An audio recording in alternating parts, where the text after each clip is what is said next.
संयोजक समस्त ग्रामस्थ मंडळी, भजनी मंडळ व युवक मंडळ चित्रवडगाव.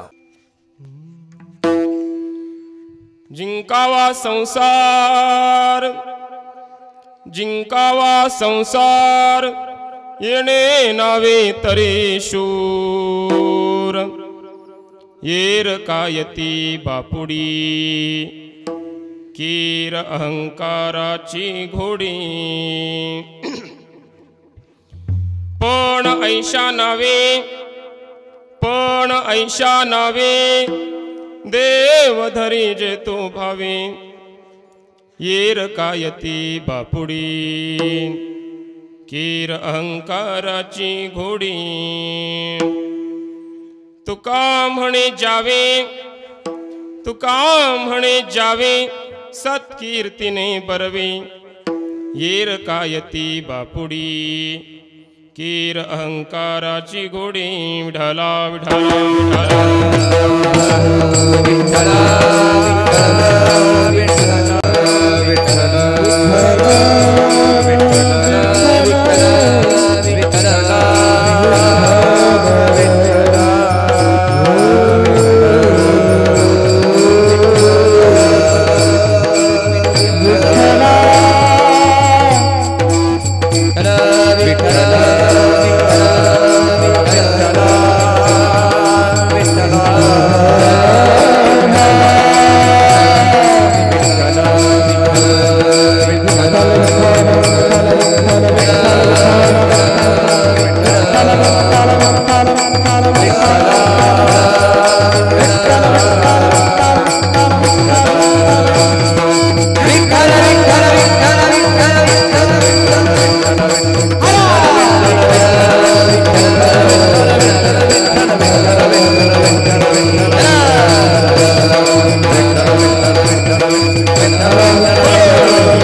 समचरण सरोजम सांद्र नीलांबुदाभम जघननिहित पाणिमंडनं मंडनानां. तरुण तुलसीमाला कंधरं कंजनेत्रं सदय धवलहासं विठ्ठलं चिन्तयामि. ध्येयं सदा परिभवग्नमभीष्टदोहं तीर्थास्पदं शिवविरिञ्चिनुतं शरण्यं. भृत्यार्तिहं प्रणतपालभवाब्धिपूतं वंदे महापुरुषते चरणारविंदम. वंशी विभूषितकरान्नवनीरदाभात् पीताम्बरादरुणबिम्बफलाधरुष्ठात्. पूर्णेन्दुसुन्दरमुखादरविन्दनेत्रात्. कृष्णात् परं किमपि तत्त्वमहं न जाने. पांडुरंगा करू प्रथम नमन दुसरे चरण संतांची या. त्यांच्या कृपादाने कथेचा विस्तारू. बाबाजी सद्गुरु दास तुका. गुरुर्ब्रह्मा गुरुर्विष्णुर् गुरुर्देवो महेश्वरा. गुरु साक्षात् परं ब्रह्म तस्मै श्री गुरवे नमः.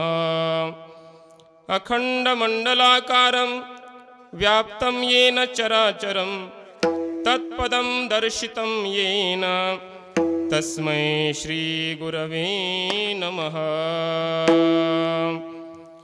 जयांचे केलिया स्मरण होय सकळ विद्यांचे अधिकरण. तेचे वंदू श्री चरण श्री गुरूंची ते नमस्कारोनी आता. नमो ज्ञानेश्वरा, नमो ज्ञानेश्वरा, नमो ज्ञानेश्वरा, नमो ज्ञानेश्वरा, नमो ज्ञानेश्वरा, नमो ज्ञानेश्वरा, नमो ज्ञानेश्वरा, नमो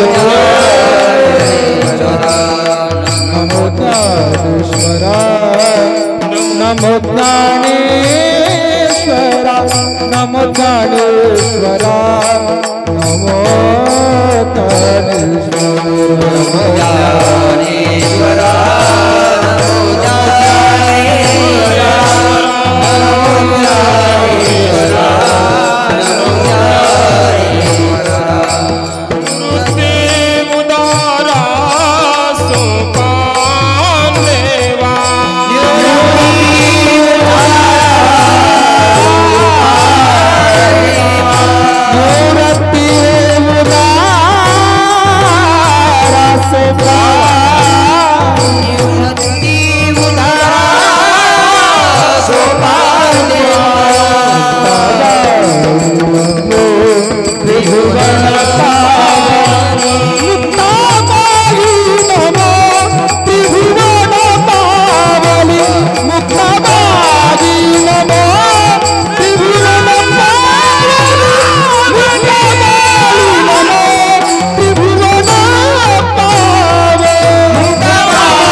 येणे नावे तरी शूर येर कायती बापुडी कीर अहंकाराची घोडी। प्रस्तुत प्राप्त प्रसंगी प्राप्तस्थळी भगवत चिंतन सेवेसाठी घेतलेला अभंग वैराग्य रागरसिक जगद्गोधारक जगद्गुरु श्री तुकोबरायांचा 4 चरणाचा असून भगवत पूज्यपाद जगद्गुरु श्री तुकोबराय प्रस्तुत अभंगातून संतांच्या शौर्याचं वर्णन करतायत। विठाला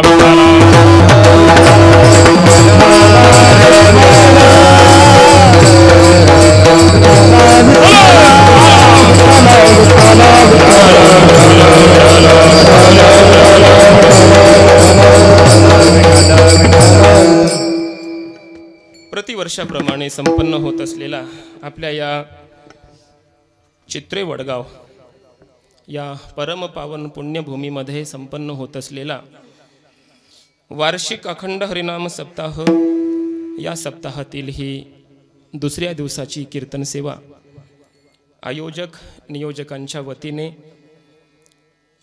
आमचे राहुल भाऊ चाटे यांच्या माध्यमातून आणि आमचे साहेबराव मुंडे, मधुकरराव मुंडे या सर्वांच्याच माध्यमातून माझ्याकडे आलेली ही अचानकच अशा प्रकारची कीर्तन सेवा। विठाला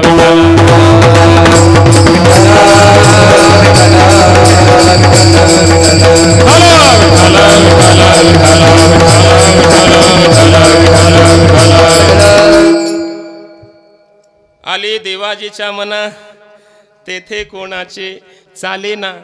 देवाच्या मनात असल्यास काही होतं आणि पुन्हा आपला देव कोण आहे? भगवान बाबा आहेत।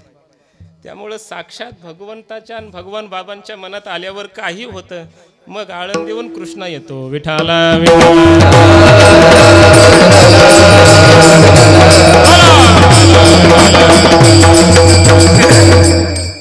आमच्या राहुल भाऊंनी आज मला आवर्जून या ठिकाणी आळंद देऊन बोलावलं। आनंदाची गोष्ट आहे। राजकीय क्षेत्रामध्ये असूनही परमार्थाची आवड असणं हे जवळजवळ अत्यंताभावाचं लक्षण आहे। म्हणजे सहजासहजी अशा प्रकारचं घडत नाही, दिसून येत नाही, पण तरीही देवाची कृपा, संतांची कृपा हा संस्काराचा वारसा। आणि मला आनंद वाटला की त्यांनी एक नवीन पद्धती निर्माण केली, करण्याचा प्रयत्न करत आहेत। विद्यार्थ्यांची सुविधा व्हावी म्हणून त्यांनी अभ्यासिका संस्कार सुरू केला आहे। गावोगावी अभ्यासिका,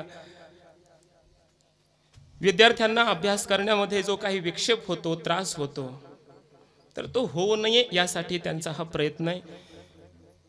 नेता असावा असा असावा, कसा असावा सांगू? नेता असावा की ज्यानं समाजासाठी कार्य केलेलं असावं, समाजाच्या मनाला जिंकलेलं असावं आणि तो नेता गेल्याच्या नंतर समाजानं ढळढळ रडावं, ढसाढसा रडावं, असा आमच्या गोपीनाथराव मुंडे साहेबांसारखा नेता असावा। असा नेता असावा आमच्या राहुल भाऊ सारखा असावा की जो समाजासाठी काहीतरी कार्य करतोय, अशा प्रकारचा असावा। आनंद वाटला सर्वांनी मला या ठिकाणी बोलावलं।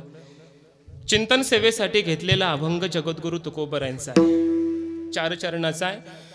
महाराजांनी या अभंगातून संतांच्या शौर्याचं वर्णन केलंय। संत जगामध्ये कसे असतात, संतांचं स्वरूप काय असतं, संतांचे गुण काय असतात, याचं विशेषतः वर्णन तुकोबराय या अभंगात करत आहेत।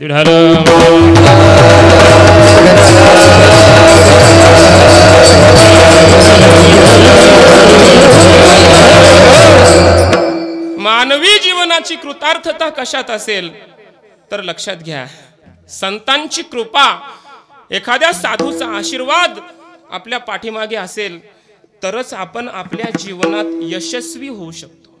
ऐका, आपण राजकीय क्षेत्रात असा, आपण संसाराच्या क्षेत्रात असा, आपण कोणत्याही परमार्थाच्या क्षेत्रात असा, कोणत्याही क्षेत्रात आपण असू, त्या क्षेत्रातलं विशेष अशा प्रकारचं यश जर आपल्याला मिळवायचं असेल तर कोण्या तरी सद्गुरूची आणि साधूची कृपा आपल्यावर झाली पाहिजे। विठाला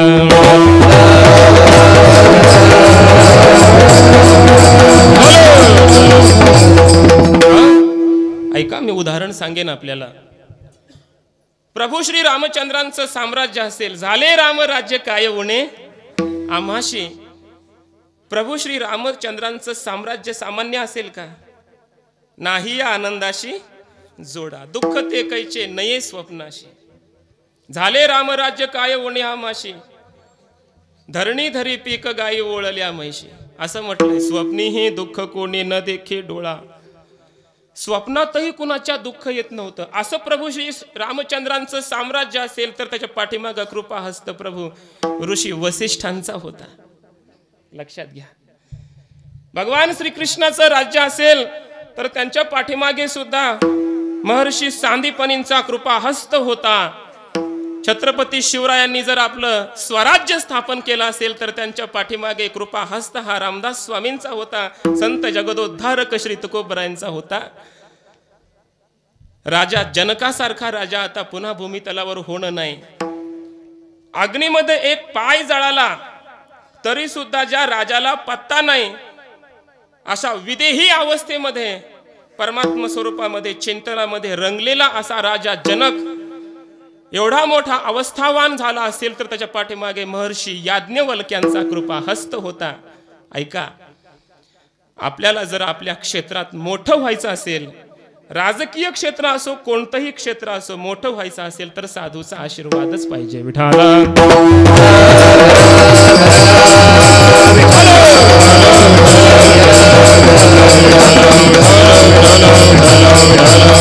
ऐका, मी कोणत्या धर्माचा, मी कोणत्या क्षेत्राचा म्हणा, कोणत्याही पक्षाचा नाही आहे, पण तरी मला एक वाक्य बोलावं वाटतंय. त्याचं कारण आहे, मला सिद्धांत माझा सांगायचा आहे, माझा सिद्धांत मला सिद्ध करायचा आहे. मला याच्यामध्ये बाकी काही बोलायचं नाही. मी कोणत्याच पक्षाचा नाही आणि साधूनं कोणत्या पक्षाचा असू नये. साधू सर्वांचा असतो. मगाशी आम्ही येताना चर्चा केली राहुल भाऊ बरोबर. भगवान श्री ज्ञानोबाराय आपल्या ज्ञानेश्वरीमध्ये कुठेही आपल्या आपल्या प्रांताचा, आपल्या आपल्या जातीचा, आपल्या आपल्या धर्माचा, आपल्या संप्रदायाचा उल्लेख करत नाहीत. ज्ञानोबाराय कधीही बोलत नाहीत की महाराष्ट्रातल्या लोकांसाठी मी ज्ञानेश्वरी लिहितो, बोलत नाहीत. ज्ञानोबारायांना विचारलं, तुम्ही एवढी ज्ञानेश्वरी लिहिली, अमृतानुभव लिहिला, चांगदेव 65 लिहिली, हे सगळं संत वाङ्मय संस्कृत मधलं मराठीमध्ये आणून एवढी जी तुम्ही क्रांती केली, ही कुणासाठी केली? ज्ञानेश्वर महाराजांनी एका वाक्यामध्ये उत्तर दिलं, आनंदाचे आवारू मांडू जगा. आम्ही हे केवळ महाराष्ट्रीयांसाठी नाही, आम्ही हे केवळ भारत देशासाठी नाही, जगा. ज्ञानोबारायांचं पसायदान आपण वाचतो. पसायदानाचं चिंतन करा. पसायदानामध्ये ज्ञानोबाराय म्हणतात, विश्व प्रार्थना आहे पसायदान म्हणजे.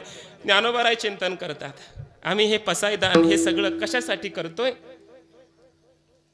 जे खळांची व्यंकटी सांड. पहिली मागणी केली खळांसाठी, दुर्जनांसाठी पहिली मागणी आहे, त्यांचं कल्याण व्हावं. किंबहुना सर्व सुखी पूर्ण होऊन तिही लोकी भजिजो आदि पुरुखी अखंडित. याचा अर्थ काय? त्रैलोक्यामध्ये आनंदच आनंद साम्राज्य निर्माण व्हावं. सगळ्या जीवमात्राला, केवळ मनुष्यालाच नव्हे तर या जगतातल्या पृथ्वीवरच्या प्रत्येक किड्यामुंगीपासून प्रत्येक जीवमात्राला आनंद प्राप्त व्हावा, एवढं मोठं अंतःकरण साधूचं असतं. विठाला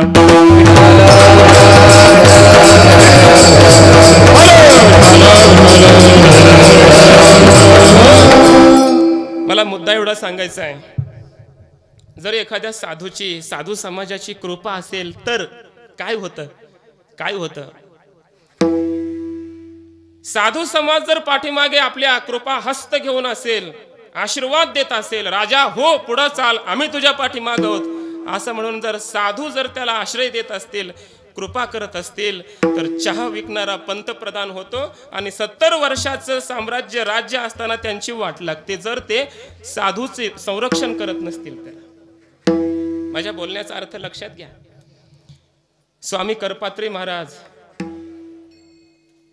असे मोठे मोठे संत महात्मे होऊन गेले की ज्यांनी गोवंश गोहत्या थांबवण्यासाठी अनुष्ठानं केली, मोर्चे काढले, साधूंनी काढले. त्यांच्यावर गोळ्या झाडणारं जे सरकार होतं, ज्या सरकारनं साधू समाजाला त्रास दिला, दुःख दिलं,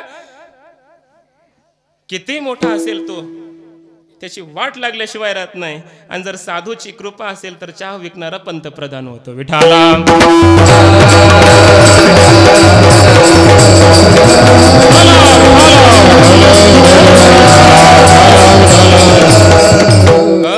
म्हणून माझा मुद्दा एवढाच आहे, धर्माचं संस्कृतीचं संरक्षण झालं पाहिजे आणि त्यासाठी साधूचा आशीर्वाद आपल्या पाठीशी असला पाहिजे.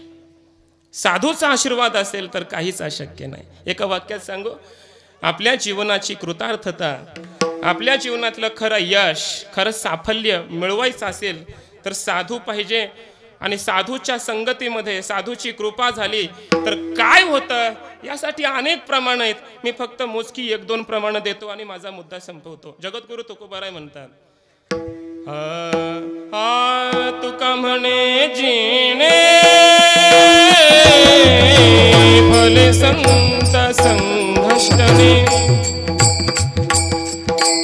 भले संत संघष्टने, भले संत संघष्टने.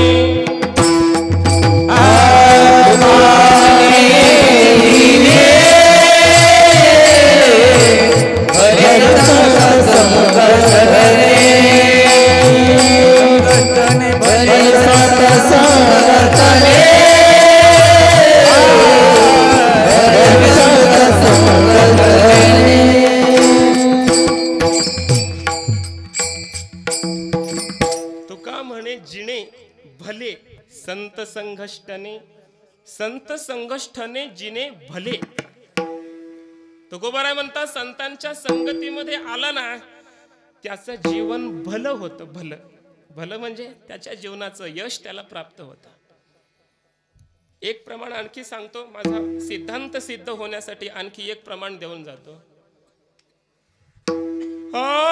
त्याचे माझे हित करते सकळ, त्याचे माझे हित करते सकळ, त्याचे माझे हित करते सकळ,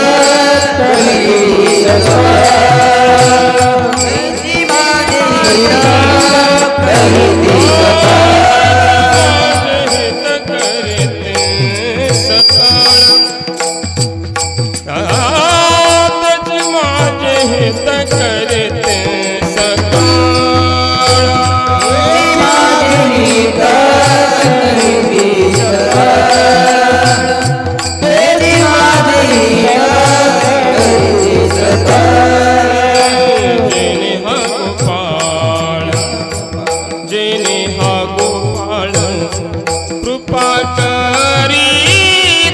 माझे हित करते सकळ,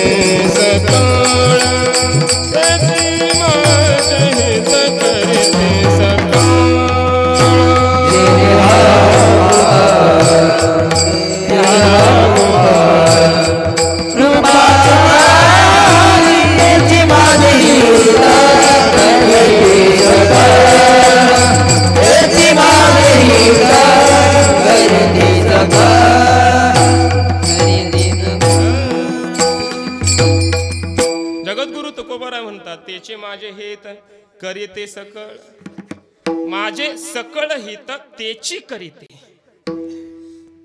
माझं हित व्हायचं असेल तर संतच माझं हित करू शकतात. येतो हिताचा कळवळा, पडते हाती म्हणून काळा. संतांची कृपा झाली तरच आपलं खरं हित होईल, आपलं खरं कल्याण होईल. आणि मग असं जर असेल तर संत कोण आहेत आम्हाला कळाले पाहिजे. आमचं आम्हाला कल्याण करून घ्यायचंय, आमचं आम्हाला हित करून घ्यायचंय आणि मग आम्ही संतांकडे गेलं पाहिजे. पण असं झालंय की नेमकं संत सुद्धा कलियुगात भरपूर झालेत, साधू सुद्धा भरपूर झालेत. खरा संत आणि खोटा संत ओळखणं आम्हाला काय झालंय, कठीण झालंय. आम्ही सामान्य माणसं आहे.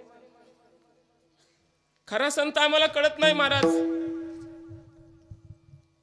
चांगलं गायन केलं आम्हाला वाटतंय मोठे संत आहेत, चांगला मृदंग वाजवला असं वाटतं आम्हाला संत आहे, चांगलं कीर्तन केलं असं वाटतं देवाचाच अवतार आहे हा कृष्ण म्हणजे, असं तुम्हाला वाटायला लागेल. काय गोड महाराजांनी कीर्तन केलं, देवाचाच अवतार आहे, माऊलीच आले, तुमची श्रद्धा आहे. तुम्हाला आम्ही संत वाटतो पण वस्तुस्थिती तशी नसते. आम्ही साधक आहे, संत नाही.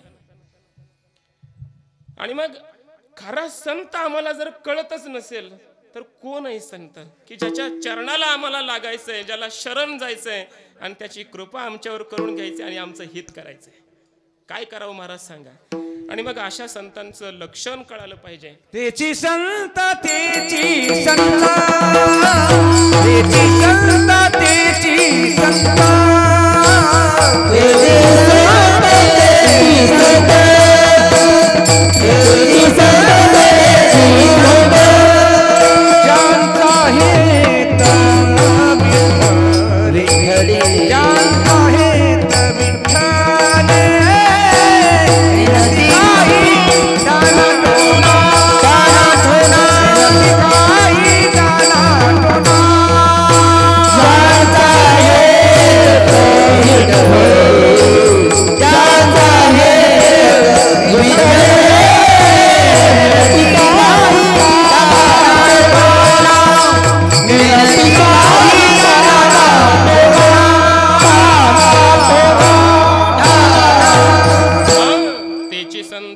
संत ज्यांचा हेत विठ्ठले. मग त्या संतांची काही लक्षणं शास्त्रामध्ये सांगितले, अर्थात संतांनीच वर्णन केले. कोणाला खरा संत म्हणावा? ज्यांचा हेत विठ्ठले. लक्षात घ्या, ऐका. ज्यांच्या जीवनाचा उद्देश विठ्ठल आहे, ज्यांनी आपल्या जीवनाचं नाव विठ्ठल ठेवलेलं आहे, पांडुरंग ठेवलेलं आहे, ज्यांच्या अंतःकरणाच्या प्रत्येक वृत्तीचा विषय परमात्मा आहे. एखादी कृती निर्माण झाली, काही करायला प्रवृत्त झाले तर ते त्याचा उद्देश परमात्माच ठरवतात. अंतःकरणात एखादी कल्पना केली, एखादी भावना केली तर त्या भावनेचा विषय परमात्माच असतो. मनामध्ये एखादा संकल्प आला, मनामध्ये एखादी जाणीव आली तर त्या जाणीवेचं, त्यांच्या ज्ञानाचा उद्देश परमात्माच असतो. त्यांचं ज्ञान देवासाठी, त्यांची क्रिया देवासाठी, त्यांची भावना भक्ती देवासाठी, त्यांचं कीर्तन देवासाठी, त्यांचं गायन देवासाठी. ज्यांचा हेत विठ्ठली. समाज किंवा इतर कोणतीही सांसारिक वस्तू ज्यांचा हेतू नाही, साध्य नाही, या संसाराच्या आत आणि बाहेर ओतप्रोत असणारं जे परमात्मा तत्व आहे, ते चैतन्य तत्व आहे, त्या चैतन्य तत्वाचा स्वीकार करतात, त्यांना म्हणतात संत. या उपाधी माझी गुप्त चैतन्य से सर्वगत, ते तत्वज्ञ संत स्वीकारिती. या समस्त संसाराच्या उपाधीमध्ये ओतप्रोत असणारा परमात्मा, त्या परमात्म्याला ज्याने आपला उद्देश ठरवला, ज्यांनी ध्येय ठरवलं, त्यांना संत म्हणतात. हे संतांचं पहिलं लक्षण आहे. विठाला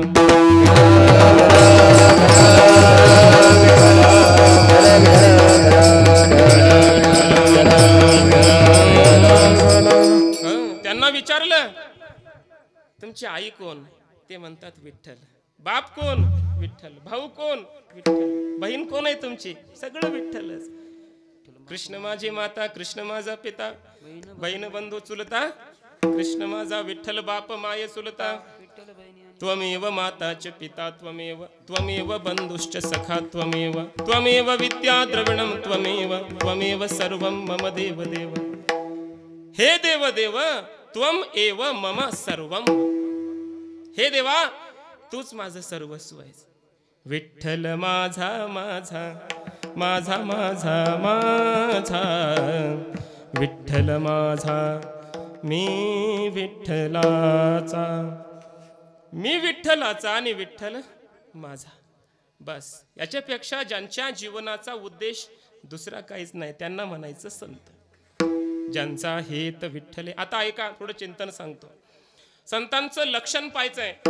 संतांचं वर्णन विविध पद्धतीने केलंय, वेगवेगळ्या अंगांनी केलंय. त्याच संतांचं वर्णन करताना कधी भक्त या शब्दातून संतांचंच वर्णन आहे. ऐका, त्या संतांचंच वर्णन करताना कधी साधू या शब्दातून त्या संतांचंच वर्णन केलंय. त्याच संतांचं वर्णन करताना कधी सद्गुरू किंवा गुरु या शब्दातून त्या संतांचंच वर्णन केलंय. त्या संतांचंच वर्णन करताना कधी कधी योगी शब्दातून केलंय. विठाला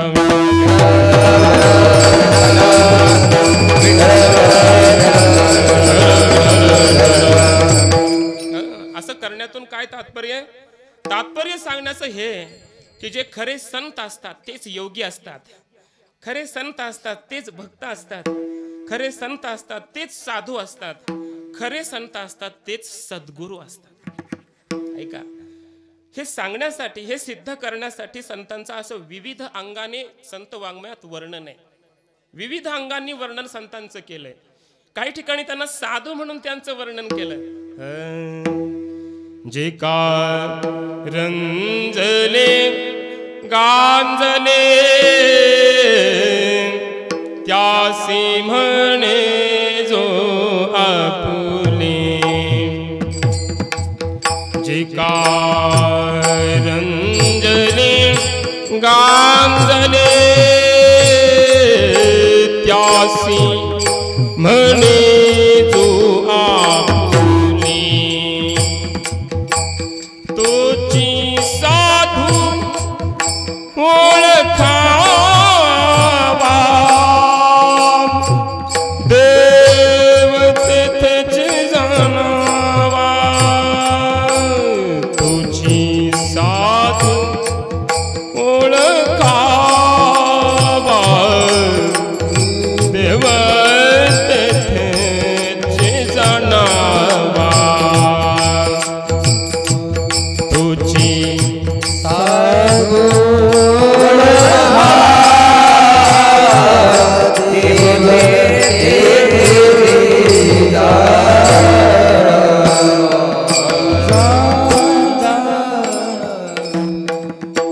कळलं असेल कुणाची चाल आहे ते. पंडित भीमसेन जोशी. काय गोड चाली महाराज. अशा चाली ऐकल्या ना कीर्तनही करून सोडून देऊन ऐकावं वाटतं. गोड रस आहे. तोची साधू ओळखावा, त्याला साधू म्हणावं. कुणाला?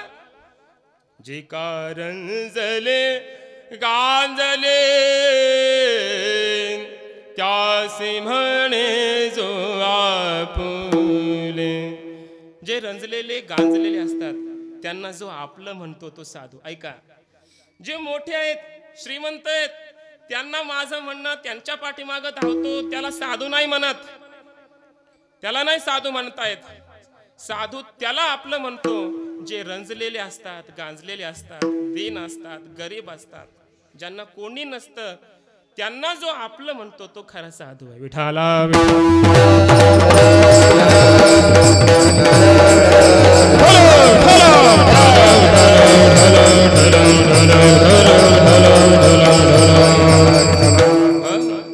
साधू या अंगानं केलेलं हे संतांचं वर्णन आहे. थोडं पुढं चला. कधी भक्त या अंगानं संतांचंच वर्णन आहे. भक्त ऐसे जाणाजे देही उदास गेले आशा पाश निवारुनी. ज्यांच्या अंतकरणामध्ये आशेचा पाश नसतो, ऐशे भक्त जाणा. आशांना भक्त म्हणतात. आशे भक्त म्हणजे साधू असतात, संत असतात, ज्यांच्या अंतकरणात संसाराची अपेक्षा नाही. ऐका, हे संत आहेत. ज्यांच्या अंतकरणात अपेक्षा असेल, दोन्ही पद्धतीने मी चिंतन करतो, कधी अन्वयाने कधी व्यतिरेकाने.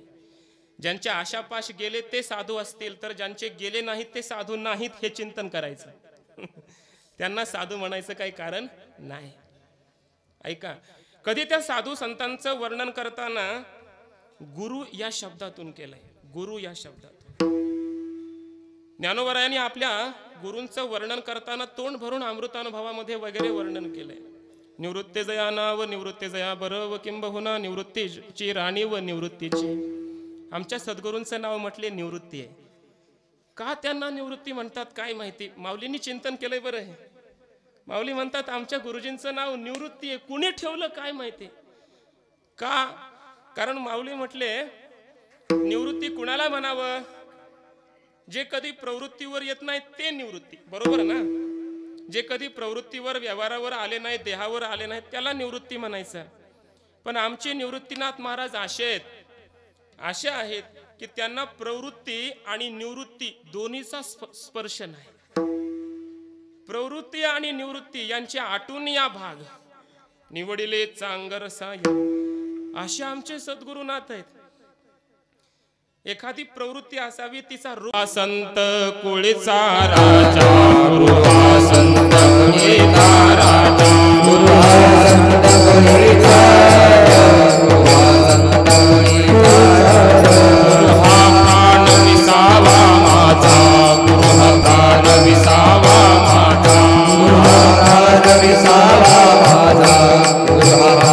विसावा माझा गुरु विन देव तुझा गुरु विन देव तुझा गुरु विन देव तुझा गुरु विन देव तुझा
सद्गुरूंचं जे वर्णन आहे ते संतांचंच वर्णन आहे. गुरु हा संत कुळीचा राजा. संतांच्या कुळातला राजा म्हणजे गुरु असतो. म्हणून गुरूंचं वर्णन म्हणजे संतांचंच वर्णन आहे. या संतांचं वर्णन करताना कधी कधी योगी या शब्दातून केलंय. खरा योगी कोण? खरे संत हेच खरे योगी आहेत. आणि योगी शब्दातून कधी कधी वर्णन केलेलं आहे. ऐका, योगी पावन मनाचा साहे अपराध जनाचा. योगी पावन मनाचा साहे अपराध जनाचा. योगी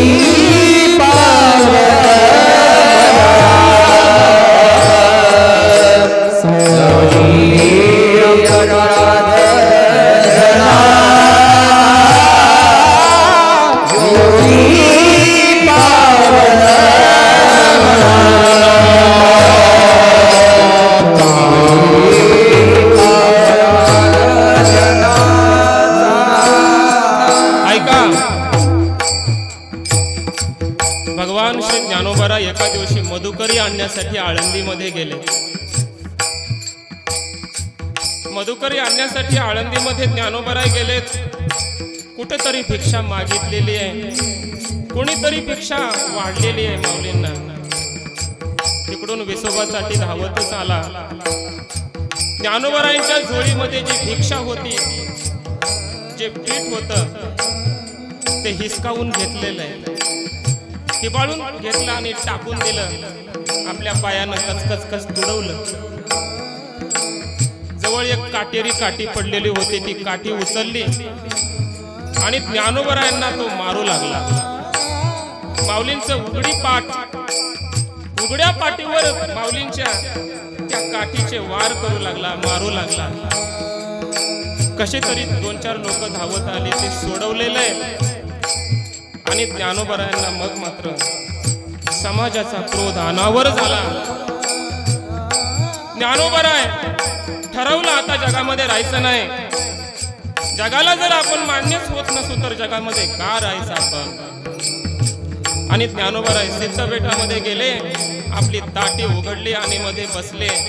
ताटी लावून घेतले, आपली प्राणज्योत आत्मस्वरूपामध्ये विलीन करू लागले. पद्मासन लावलं, प्राणायाम लावला आणि प्राणायामाने आपले आत्मज्योत ब्रह्मज्योतीमध्ये विलीन करू लागले. इकडं मुक्ताई शोध घेऊ लागले, माझा दादा कुठे गेला, माझा दादा कुठे गेला. आणि मग माऊलींच्या पायाला पावलं बघत बघत बघत मुक्ताई आपल्या ताटीपर्यंत आलेली आहे. खिडकीतून पाहते तर ज्ञानोबरायांनी पद्मासन लावलेलं आहे आणि ब्रह्मरूपामध्ये विलीन ज्ञानोबराय होत आहेत. ते ब्रह्मतेज मुक्ताई पाहते आणि ओळखू आलं, लक्षात आलं, माझा ज्ञानदादा आता समाजाचा निरोप घेणार. आणि मग मुक्ताई ज्ञानोबरायांना समजावू लागली, माऊली आपण योगी आहात, योगियांची माऊली आहात आपण. आणि खरा योगी कसा असतो ऐका, खरा योगी कोण असतो? योगी पावन मनाचा साही अपराध जनाचा. जनाचा अपराध सहन करतो तो खरा योगी आहे. विश्वरागे झाले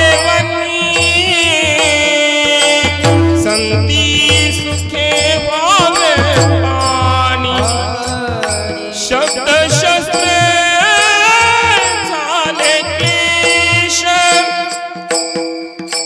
संती मानावा उपदेश.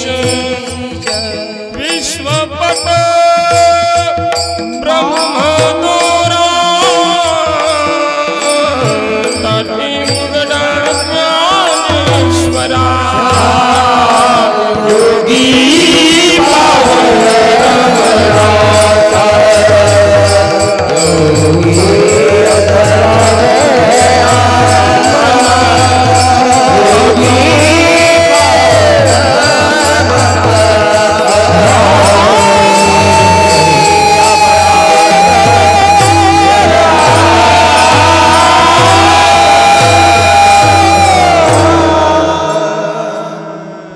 योगी पावन मनाचा साही अपराध जनाचा. लोकांचा अपराध सहन करतो तो योगी आहे. मनाचा पावन आहे, पवित्र आहे, तो योगी आहे. विश्व रागानं अग्नीसारखं जरी झालं तरी संतांनी सुखानं पाणी व्हावं, ती आग विझवावी. शब्दशस्त्रे झाले क्लेश लोकनिंदेचे. शब्दशस्त्र शब्दाचे घाव जर आपल्यावर येत असतील, संती मानावा उपदेश. संतांनी उपदेश मानावा. माझं ज्ञान किती फलीभूत झालंय, माझ्या अंतःकरणातला राग कमी झालाय का, क्रोध कमी झालाय का, माझं काम गेलाय का, हे लोक पाहिलेत, परीक्षा घेत आहेत. बरं आहे, असा त्यातून उपदेश घ्यावा. लोक आपल्यावर रागावलेत म्हणून आपण रागराग करू नये असं मुक्ताई समजावून सांगते. आणि माऊली सांगा ना, एखादं वस्त्र असतं, त्या वस्त्राच्या आत आणि बाहेर सगळे काय आहेत? तंतूच आहेत, धागेच आहेत. तसं या विश्वरूपी पटामध्ये विश्वरूपी वस्त्रामध्ये आडवे उभे जे सगळे धागे आहेत ते ब्रह्मदोर आहे. ते आपणच आहात, आपण ब्रह्मरूप आहात, ते परमात्मा तत्व आहे. त्याचा विचार करतो तो संत असतो. माऊली ताटी उघडा विठाला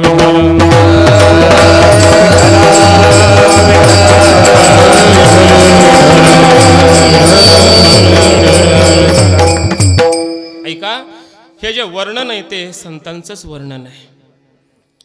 संतरूपी योग्याचं हे वर्णन आहे, संतरूपी साधूचं हे वर्णन आहे, संतरूपी भक्ताचं हे वर्णन आहे, संतरूपी सद्गुरूचं हे वर्णन आहे, संतांचं हे वर्णन आहे. अशा सर्व लक्षणांनी जे संपन्न असतात त्यांना संत म्हणावं. अशा संतांना आपण शरण जावं.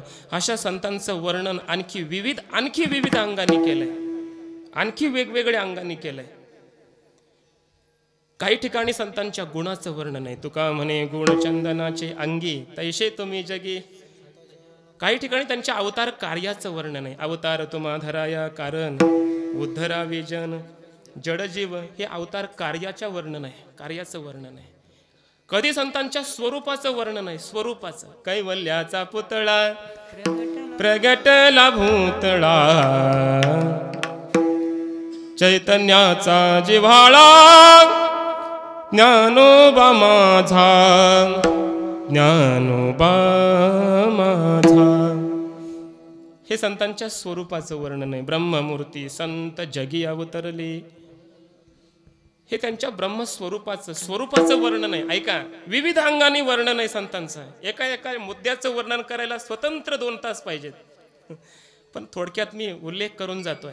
त्यांच्या स्वरूपाचं वर्णन एक अभंग गोड आहे, सांगून जातो. हा धन्य जगी तोची एक हरिरंगी नाचे, रामकृष्ण वासुदेव सदा स्मरे वाचे. धन्य जगी तोची एक हरिरंगी नाचे. या पूर्ण अभंगाचं चिंतन बघा. धन्य जगी तोची एक हरिरंगी नाचे. या पूर्ण अभंगामध्ये संतांचं वर्णन आहे. सुख दुःख समान सकळ जीवांचा कृपाळ, ज्ञानाचा उद्बोध भक्ती प्रेमाचा कल्लोळ, ते संत बर का. सुख दुःखात समान असतात ते संत.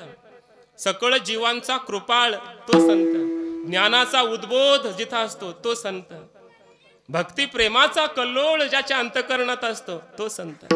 ऐका, विषयी विरक्त जया नाही आपपर, संतुष्ट सर्वदा स्वयं व्यापक निर्धार. जो विषयाच्या विषयी संसाराविषयी विरक्त अंतकरणाचा आहे तो संत. ज्याला आपपर भाव नाही, माझा परकेपणाचा भाव नाही, तो संत. संतुष्ट सर्वदा स्वयं व्यापक, सदा संतुष्ट राहतो, आनंदी राहतो तो संत.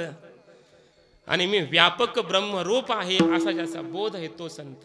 मी वासुदेव तत्वता, व्यापक निर्धार असा ज्यांचा बोध आहे, अशा स्वरूपाचे असतात त्यांना संत म्हणतात. अशा विविध अंगाने संतांचं वर्णन केलंय.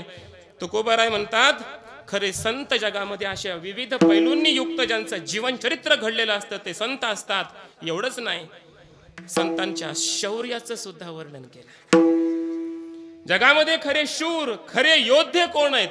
आमचे संत आहेत. हा, योद्धे संत आहेत. त्यांनी युद्ध केलं. हो, आमच्या संतांनी युद्ध केलं. झुंजार आहेत आमचे संत. झुंजार ते एक विष्णुदास जगे, पाप पुण्य अंगी नातळे त्या. झुंजार योद्धे म्हणजे आमचे संत आहेत. युद्ध करतात. हो, कुणाबरोबर? रात्रंदिवस आम्हा युद्धाचा प्रसंग, अंतर्बाह्य जग आणि मन,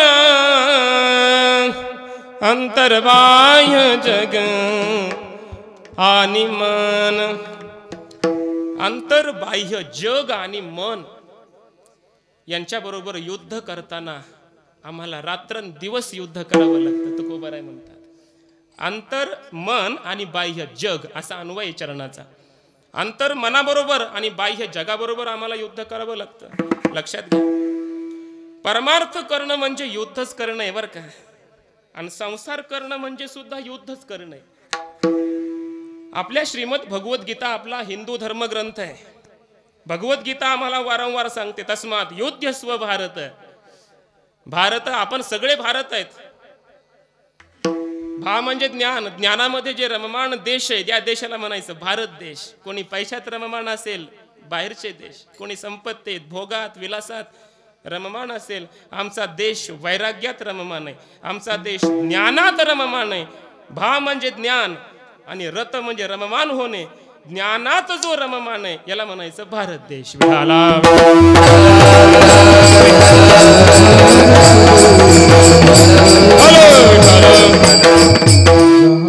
म्हणून या भारत भूमीमध्ये जो जन्माला आला तो प्रत्येक भारत आहे, तो प्रत्येक अर्जुन आहे. आणि भगवान श्रीकृष्ण परमात्मा उपदेश करताय, तस्मात योध्यस्व भारत. योध्यस्व विगतज्वरः. युद्ध कर म्हणतात. अर्जुनानं युद्ध केलं. तुमचं आमचं काय आहे? रात्रंदिवस युद्धच आहे. संसाराबरोबर युद्धच करणं आहे ना. युद्ध करणंच आहे की नाही संसाराबरोबर. कोणीतरी निंदा करतं, कोणीतरी द्वेष करतं. हे निंदेचे द्वेषाचे जे वार आपल्यावर होतात ते सहनच करायचेत ना. हे युद्धच आहे ना. वैराग्याची ढाल असली पाहिजे, वैराग्याची ढाल असली पाहिजे, विवेकाचं मुष्टिबळ असलं पाहिजे, ज्ञानाची तलवार आपल्या हातात असली पाहिजे.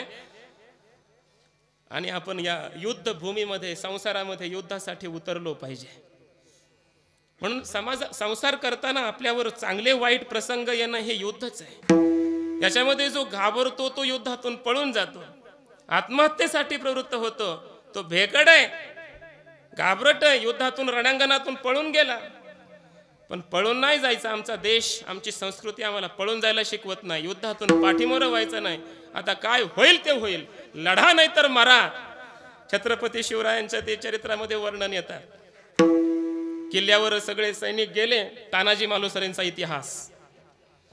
आणि तो सूर्याजी भान त्यानं त्याच्याबरोबर युद्ध चाललेलं आहे. आपलं सैन्य कमी, त्यांचं जास्त. हे खालून वर गेलेले, ते घोरपडीची गोष्ट माहिती आहे ना. आणि वरी जाऊन युद्ध करू लागले. आपले बरेच सैनिक मरायला लागले, घाबरले, पळून जाऊ लागले. तानाजी मालुसरे वगैरे जे आपले होते त्यांनी दोरच कापून टाकले गडाचे.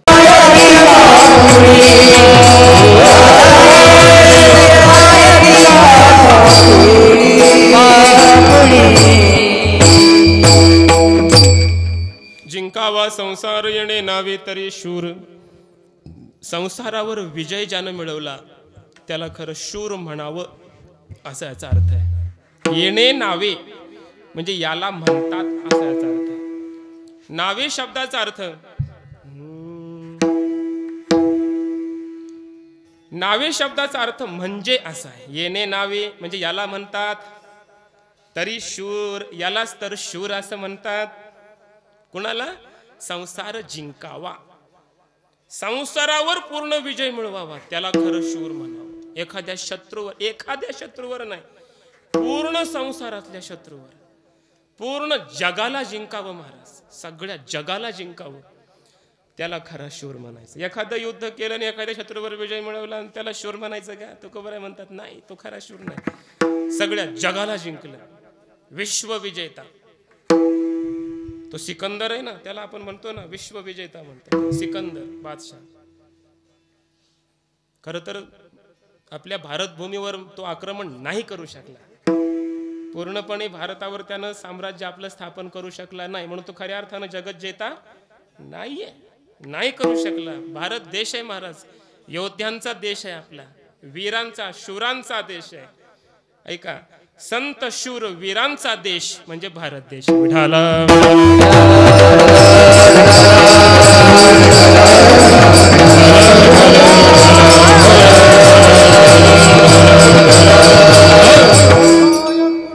जिंकावा संसार, संसार जिंकावा, त्याला शूर असं म्हणतात. ऐका, संसार म्हणजे काय? संसार शब्दाचं चिंतन करत असताना विविध पद्धतीने याचंही चिंतन केलंय. भगवत पूज्यपाद शंकराचार्य म्हणतात संसार म्हणजे काय?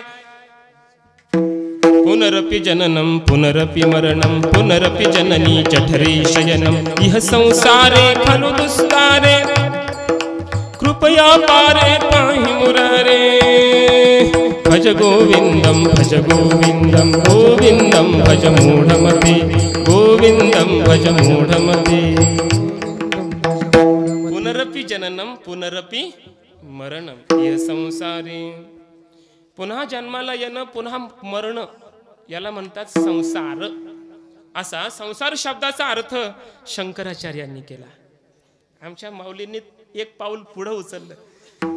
माऊली म्हणतात याला नाही संसार म्हणत, जन्माला येणं आणि मरणं एवढा संसार नाही.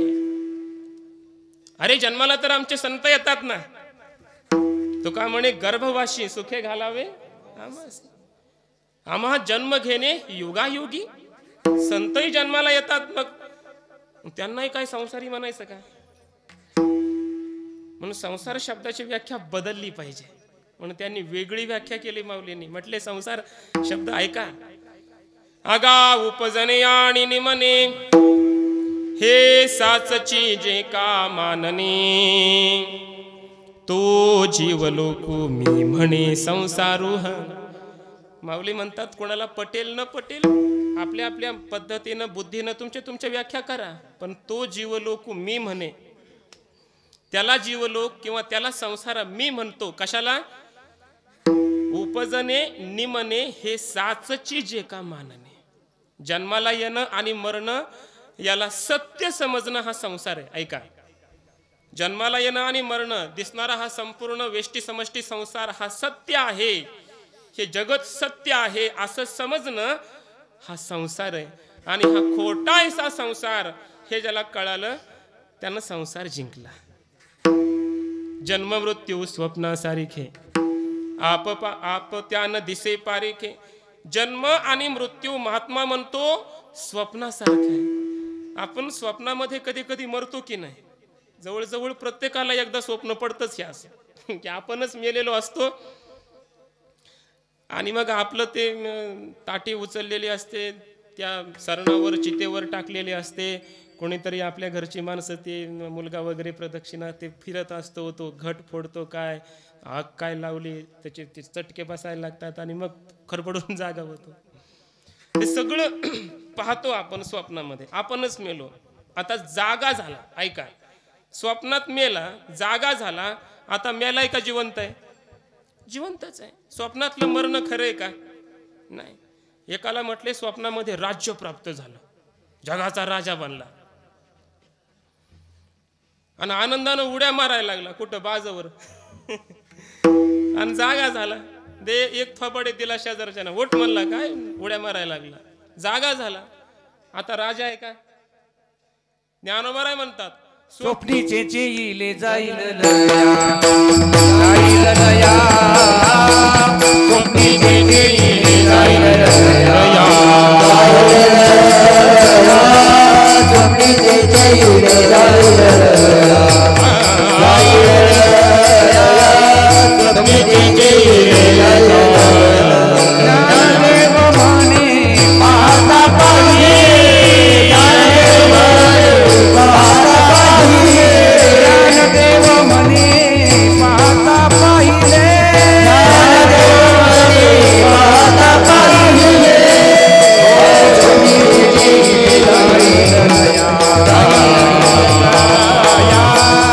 स्वप्नीचे येईले जाईल लया,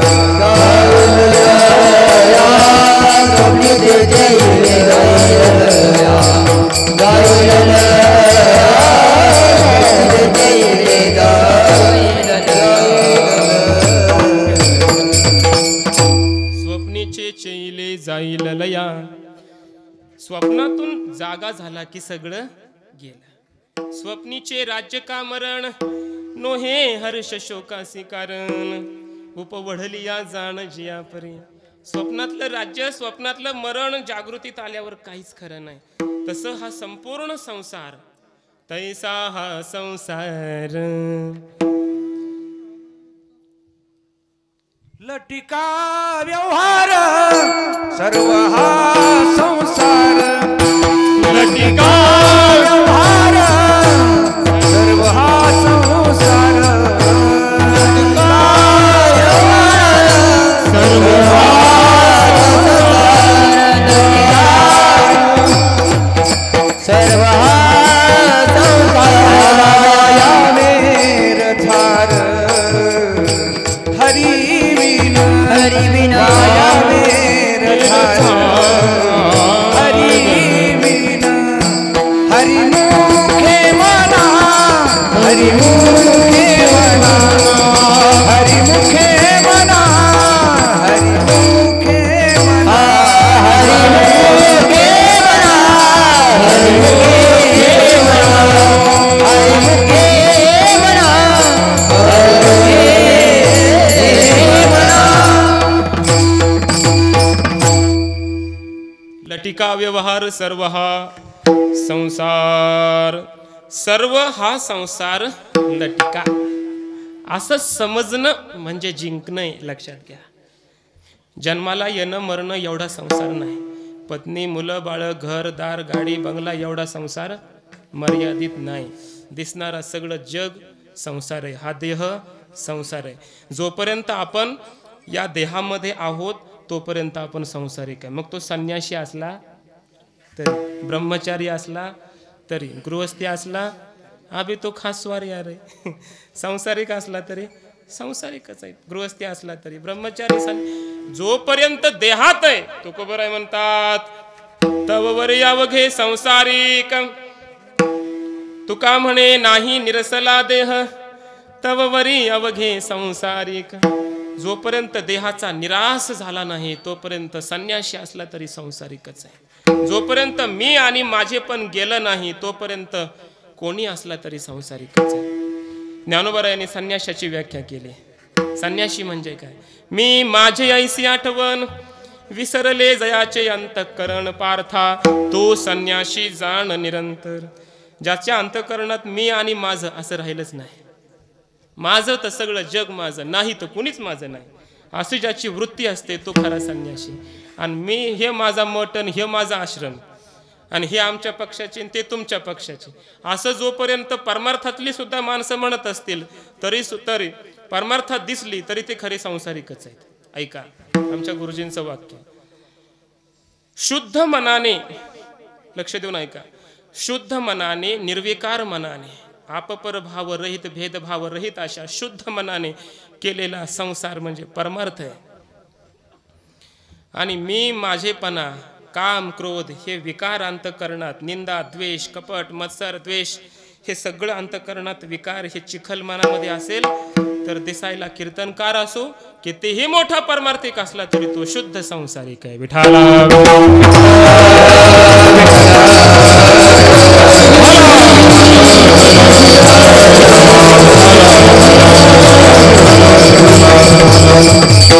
ऐका, जिंकावा संसार याचा अर्थ काय?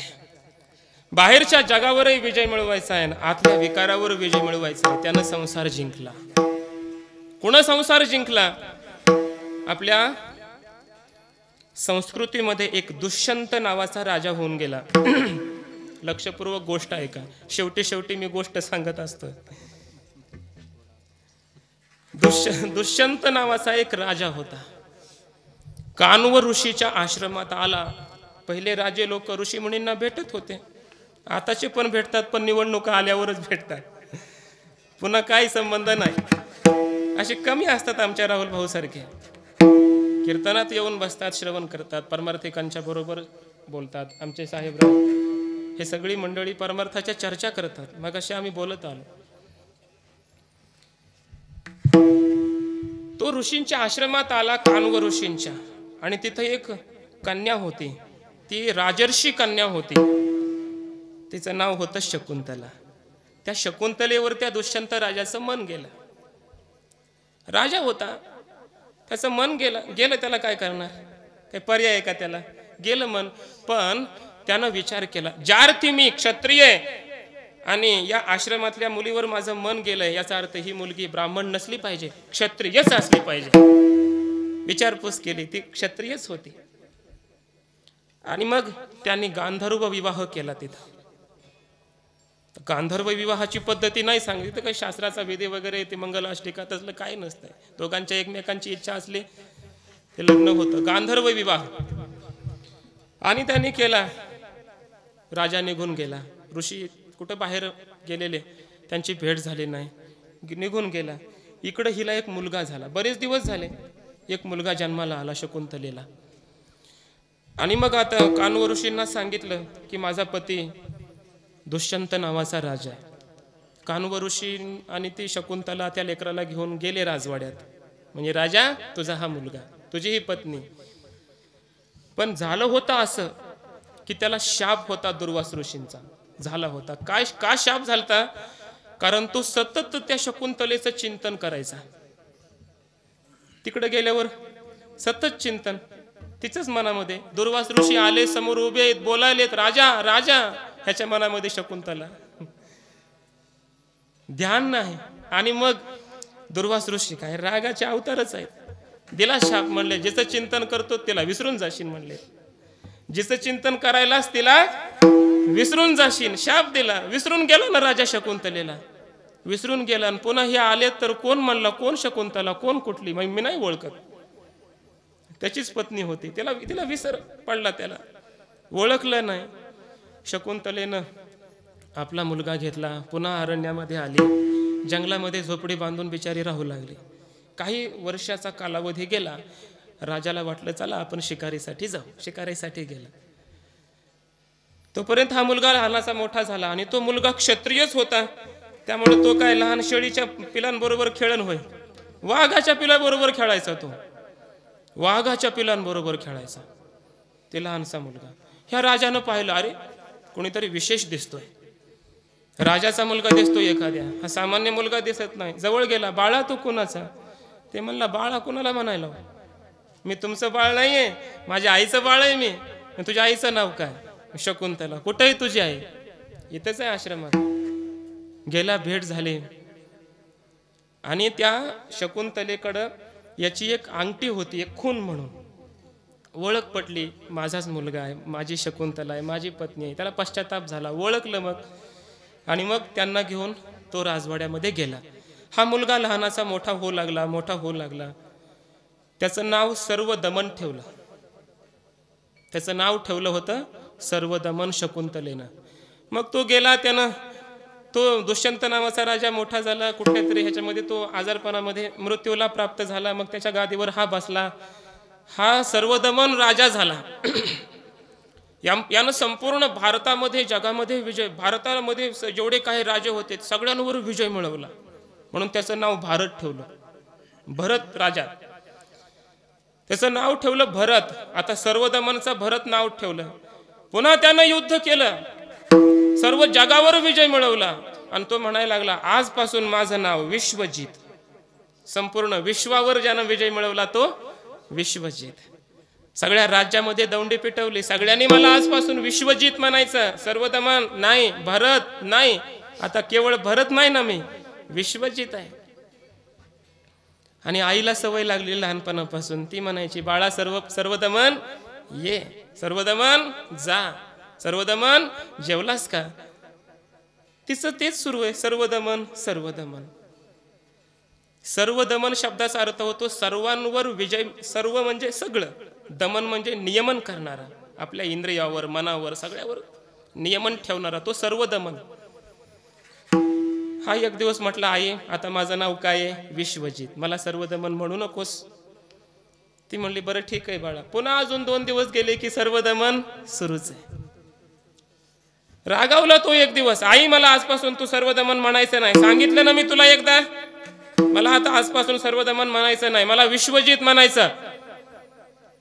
ती म्हणली, बरं ठीक आहे बाळा, म्हणते सर्वदमन, तुला मी आता विश्वजित म्हणते, पण का म्हणायचं सांग ना.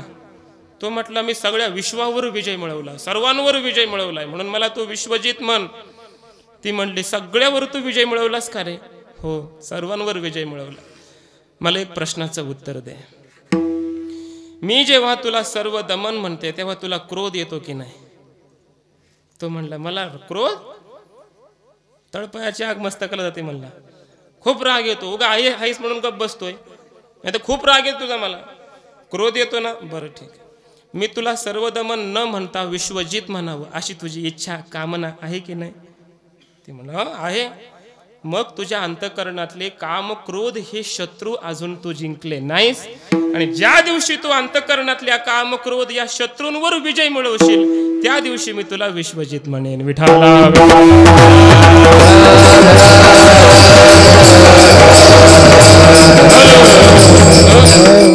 येणे नावे तरी शूर, याला खरं शूर म्हणावं. बाहेरच्या योद्ध्यावर, शत्रूवर विजय मिळवला, पण आतल्याही शत्रूवर ज्यानं विजय मिळवला. अहंकार आतला शत्रू आहे. अभिमान, अहंकार झाला सत्तेचा, पैशाचा, संपत्तीचा, घराचा, गाडीचा अभिमान असतो काही लोकांना. कशाचाही अभिमान, अहंकार असतो महाराज. आम्हाला कीर्तनकार आम्ही आहोत याचा अभिमान असतो, आम्ही पारमार्थिक भक्त आहोत याचा आम्हाला अभिमान असतो. काहींना अभिमान कशाचा असतो महाराज माहिती आहे का? आमच्याकडं काहीच नाही याचा त्यांना अभिमान असतो. आमच्याकडं काहीच नाही याचाच त्यांना अभिमान आहे. म्हणजे अभिमान त्यांच्याकडे असतो, काहीच नसतं पण काय आहे, काही नसण्याचा तरी काय अभिमान आहे. हे सगळे शत्रू आहेत आपल्या जीवनातले. ह्या शत्रूवर ज्यानं विजय मिळवला, येणे नावे तरी शूर. ऐका, आमच्या संस्थेचे सद्गुरू स्वानंद सुखनिवासी जोग महाराज म्हणून फार मोठे महात्म्य होऊन गेले. आमच्या संस्थेचे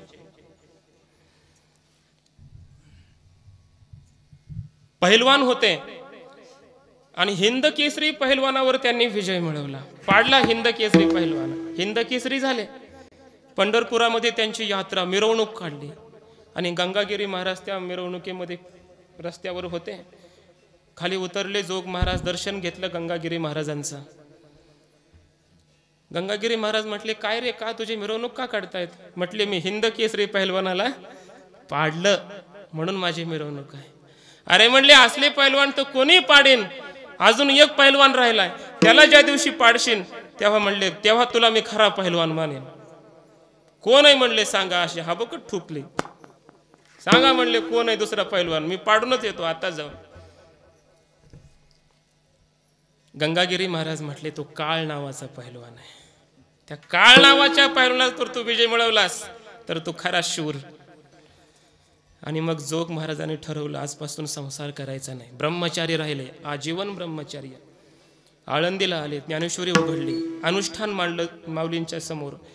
8च दिवस अनुष्ठान महाराज, अन्न पाण्या वाचून, आणि ठरवलं, माऊली तुमचा साक्षात्कार मला झाला पाहिजे, तुमचं दर्शन मला झालं पाहिजे. आणि ज्ञानोबरायांनी त्यांना दर्शन दिलं, साक्षात्कार केला.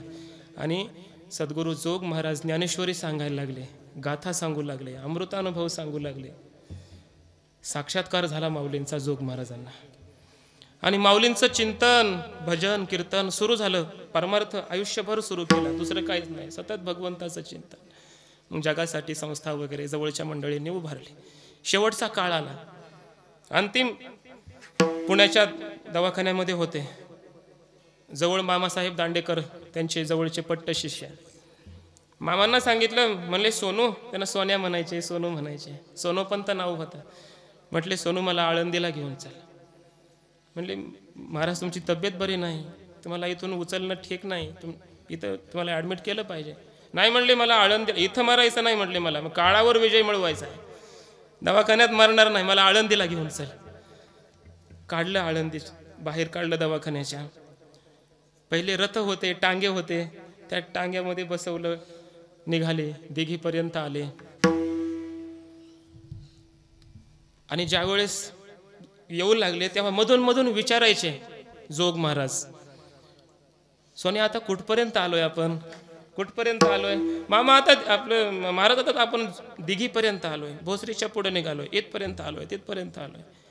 रथ त्या टांग्याचं ते जे चाक होतं ते खडखड खड वाजायला लागलं. पुलावर आल्यावर, दगडी पुलावर आळंदीत, म्हणले, अरे कुठं आलोय आपण? म्हणजे इंद्रायणीवर आलोय, पुलावर आहे. तेव्हा जोग महाराज म्हणले, पठ्ठ्या जिंकला, जिंकला म्हणले, आता पठ्ठ्या जिंकला. आणि मग तसाच टांगा घासवाले धर्मशाळेत न्याला आळंदीत. तिथं जोग महाराज राहायचे. तिथं पहिल्यांदा संस्था खोलली होती. तिथं जोग महाराज बसले, उत्तरेकडे तोंड करून बसले, उत्तराभिमुख बैसोनी योग्याप्रमाणे. म्हणले, माऊलींचं तीर्थ आणा, तुळशी आणा. माऊलींचं समाधीवरचं तीर्थ आणलं, तुळशी आणल्या, ते प्राशन केलं, एकदम सावध पद्मासन लावलं, असे हात जोडले आणि देवाला माऊलींना दर्शन, शेवटचा नमस्कार केला आणि सगळ्यांना सांगितलं, येतो आता आम्ही. येणे नावे हरी शूर, येणे नावे हरी शूर,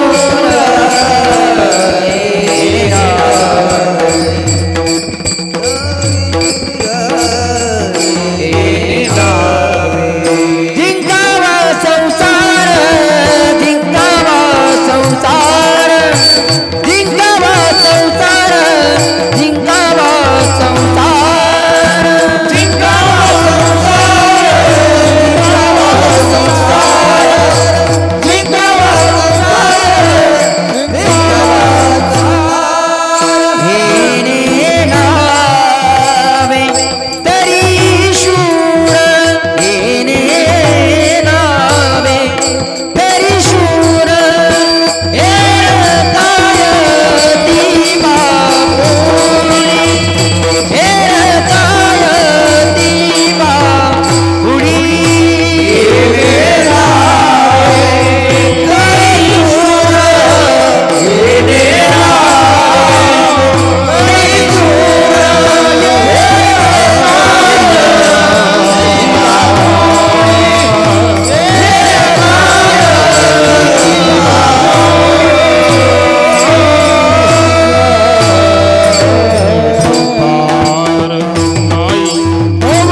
पिंपरी वडगाव गाव या पुण्यभूमीमध्ये अत्यंत आनंदाने खूप या सर्व तरुण मंडळींचा उत्सव आणि आनंद बघून मला खूप आनंद वाटला.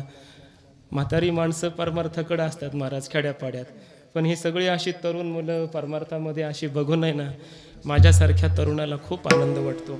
ह्या सर्व तरुण मंडळींना शेवटचं निवेदन करतो, कोणी व्यसन करू नका, कोणी दारू पिऊ नका, आईवडिलांची सेवा करा, होईल तेवढं आपल्या संस्कृतीचं जतन करा, पालन करा, एवढी सर्वांना विनंती करतो. या ठिकाणी थांबतो.